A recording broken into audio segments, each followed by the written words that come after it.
hell 1. Is there only blasphemy against the Spirit in hell? Are there only souls of people in hell who are guilty of blasphemy against the Holy Spirit? This is a fundamental question. In order to understand who may be going to hell, we must first refer to the text of the Lord himself in Matthew chapter 12 verse 31. Also I say to you, any sin of blasphemy will be forgiven, but the sin of blasphemy against the Holy Spirit will not be forgiven. Whoever speaks anything against the Son of Man, it will be forgiven. But whoever speaks against the Holy Spirit, this will not be forgiven, neither in this world nor in the age to come. It remains to be seen what blasphemy against the Holy Spirit actually is. In fact, among all the sins that prevent a relationship with God, all sinners are not necessarily equally guilty, as is the case concerning original sin. For example, newly born babies. This sin prevents a relationship with God, but does not originate from the babies. It originates from the choice of Adam and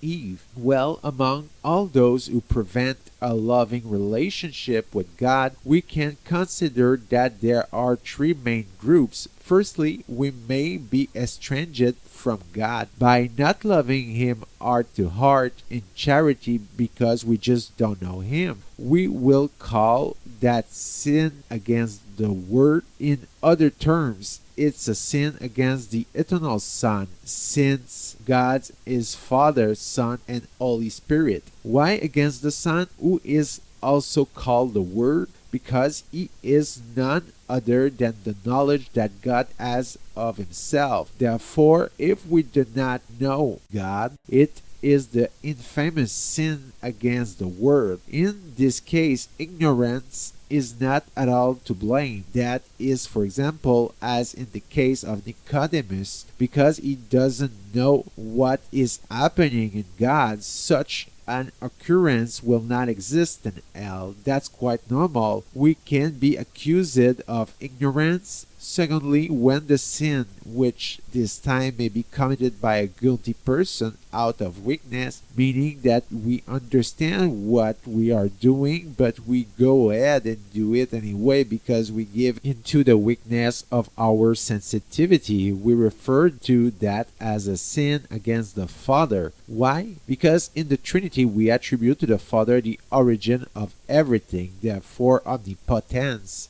Not that the Son is not almighty in his own right, but the Son proceeds by knowledge, so knowledge is attributed to him instead. They are absolutely identical. As a result, all the sins of weakness that we commit, let us say, for example, it may be an adulterer. Someone commits it because he does not resist the temptation of his flesh. It may be anger because someone isn't in a position to control their anger. There may even be deadly sins, totally guilty on such an occasion. Killing trust with someone else, these will not recur in hell. They will be forgiven one way or another. Finally, there is the blasphemy against the Holy Spirit.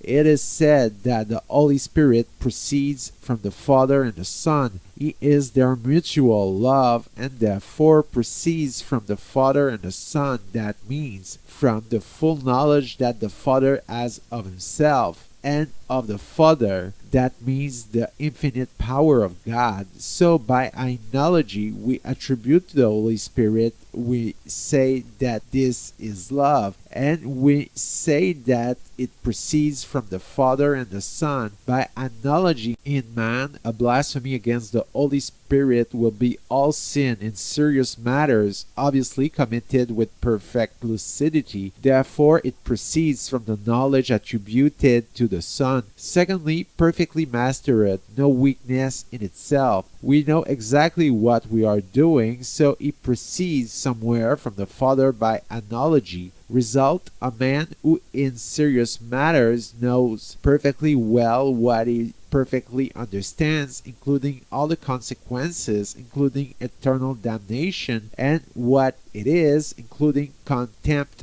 for the gospel and what it is. This needs absolute knowledge. Secondly, a man who will be perfectly in control of himself, he is not moved by fear nor temptation of weakness. A man who would maintain these two states facing Christ at the hour of death and who would freely choose to despise his gospel. This person is consequently in a state of blasphemy against the Holy Spirit. It is the sin in all the forms possible that we will see in the other video clips, which alone remain in hell. In other words, the people of hell are quite lucid souls, masters of themselves, who therefore desire to remain in this place called hell, rather than accept certain conditions of heaven.